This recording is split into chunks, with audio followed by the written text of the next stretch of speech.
Amigos de Deporte Índigo, hoy les saludo ya en este largo camino de regreso a la Ciudad de México después de ser testigo de esta maravilla que fueron los Juegos Olímpicos de Invierno Sochi 2014. Los otros Juegos, ¿por qué los llamamos así?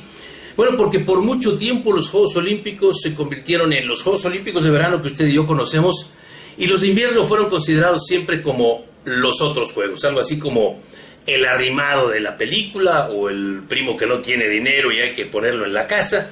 Durante un tiempo los Juegos Olímpicos de Invierno se celebraron paralelos a los de verano, 4 o 5 pruebas. Después se les dio su propio fundamento en el invierno del hemisferio norte, y ahí, bueno, pues en el mismo año olímpico nunca tenían gran trascendencia. El Comité Olímpico a través del 2006 decidió cambiar este tema y poner los Juegos Olímpicos de Invierno 2 años, en el mismo año de los campeonatos del mundo, pero en el invierno. Estos otros Juegos Olímpicos después tuvieron, antes de estos Juegos Olímpicos de Sochi, una exigencia fundamental. La televisión decía que no había suficientes pruebas ni suficientes medallas. Y la televisión interna, que por cierto la NBC es la que más paga, y la televisión internacional señalaba que no había muchas medallas en donde se disputaran, todas se concentraban en unos cuantos países. De ahí que se abrieron otras pruebas, dentro de los deportes extremos algunas, dentro de otras especialidades otras y otras, el patinaje también dio más, y ahora hubo un récord absoluto de 26 países que subieron al podio, que no se había dado nunca. Pero también son los otros juegos porque la política que dicen que no se mete en el deporte también cuenta mucho. Fueron los Juegos Olímpicos de Vladimir Putin, los Juegos Olímpicos que desde el año 2007, cuando en Guatemala la sesión del Comité Olímpico le otorgó a Sochi, concretamente a Rusia, estos Juegos Olímpicos, Vladimir Putin puso en la mira un tema importantísimo, fundamental: que el mundo conozca a Sochi, que es hay que recordar que Rusia, el territorio más grande de cualquier país en el mundo, tiene por un lado San Petersburg, por el otro lado, allá lejísimos, tiene la salida con Vladivostok, que está pegadita al mar de Japón. No hay una playa. Por el tiempo de los soviéticos esa playa fueron las de Crimea y las de Ucrania, Odessa, Yalta. Hoy no lo tiene, y muchos rusos salen a buscar playas y sobre todo se van a los países, se van a Ucrania o a otros países los que tienen más dinero. Sochi es hoy un balneario para el verano, en donde también se puede visitar la montaña, y en invierno resort de esquí.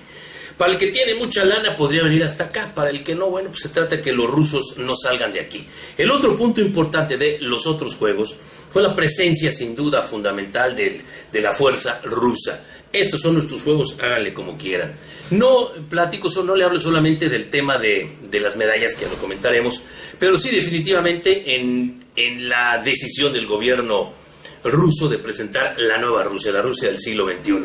Dicen que hay 3 fundamentos. El primero sería el pelear con Estados Unidos de tú a tú en esto de las armas nucleares, y con Europa y Estados Unidos en esto de la economía. Y lo tercero, ganar el hockey a Canadá y Estados Unidos, cosa que no se dio.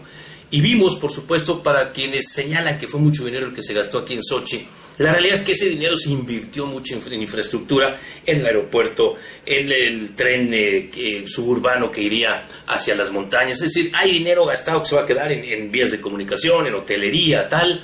Hay dinero, y obviamente lo que se invierte en los juegos. Así que exactamente como hizo Beijing, no es todo el dinero que se gastó en los juegos. Ya, por supuesto, se gastó, muchos dicen que de más, yo no podría decirle, y por supuesto, ya sabe usted que aquí los políticos saben cómo beneficiarse. Por el otro lado, bueno, pues ni entender lo que decían los americanos, que criticaron todo, o los rusos, que defendieron todo. Aquí ya tuve la fortuna de estar conociendo las dos opiniones. Rusia es el líder en el medallero, con sus 33 medallas y sus 13 de oro. Nunca un país sede había sido el máximo ganador de medallas, con la excepción de Noruega en 1952. Claro que Rusia cambiaría sus 13 medallas de oro, sin duda, por la medalla de hockey que no se llevaron ellos, ni se llevaron los gringos, sino que se llevaron los canadienses. El ganador para mí es Holanda. ¿Por qué? Porque Holanda se lleva 24 medallas con una delegación de solo 41 atletas. Cierto que todos, la mayoría destinados al patinaje de velocidad, que es maravillosa. Y por otro lado, bueno, pues el tema de nos peleamos porque naturalizamos jugadores en México para el fútbol. Aquí los rusos buscaron a un coreano y se lo llevaron y le pusieron pasaporte. Ahora se llama Víctor. Y trajeron a un gringo también que no estaba muy contento por cómo lo trataban en el patinaje de velocidad, en el trineo, y entre los dos le dieron a Rusia 5 medallas de oro, así que bueno, esto paga. Por el otro lado, bueno, la ceremonia de clausura que presentó el anillo faltante, se burlaron y qué bueno que así fue, se rieron los rusos de su propio error y ahí apareció en estas tablas o en este espectáculo pues el anillo que faltaba. Y por otro lado, bueno, pues yo diría que el retiro más importante de todos, más impactante, el de Bogdana Matsoka de Ucrania. No iba a ganar medalla en el descenso, pero viendo lo que ocurría en su país, señaló que ya no podía estar participando en los Juegos y después ver la masacre que ocurría en su país, sin duda. El casi del hockey femenil de los Estados Unidos, cuando ganaba Estados Unidos 2-0 en la final contra Canadá, llegan al tercer periodo, Canadá se acerca 2-1, hay una jugada de poder, es decir, una jugadora menos, Canadá decide retirar a su portera y poner a una delantera, y consiguen la pelota a las norteamericanas, pero el puck, ya me estoy acostumbrando, y pega en el poste, y después viene el empate y el triunfo del equipo de Canadá.